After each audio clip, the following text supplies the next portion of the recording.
Hello friends, আজকে আমি আপনাদেরকে দেখাবো কিভাবে বেস্ট আনলকারে বিকাশের মাধ্যমে ইনস্ট্যান্টলি ক্রেডিট রিচার্জ করা যায়। তো ফার্স্ট অফ অল আপনারা আপনাদের ব্রাউজারে চলে যান, টাইপ করুন বেস্ট আনলকার এবং সার্চ করুন। এখানে বেস্ট আনলকার এর যে প্রথম লিঙ্কটা আসবে তাতে ক্লিক করে ওয়েবসাইটে প্রবেশ করুন।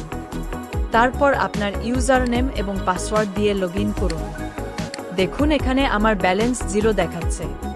তো আমি রিচার্জের জন্য চলে যাব এড ফান্ডস-এ।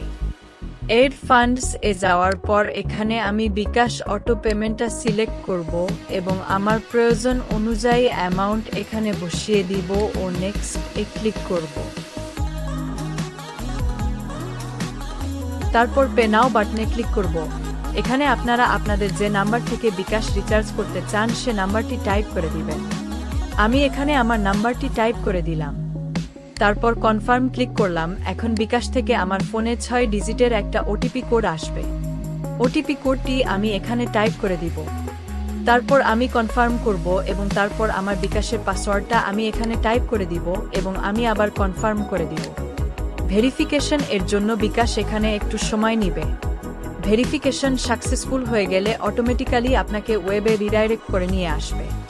এখানে আপনি দেখতে পাবেন আপনার রিচার্জকৃত অ্যামাউন্ট আপনার অ্যাকাউন্টে দেখাবে, যেমনটি আমার অ্যাকাউন্টে দেখাচ্ছে।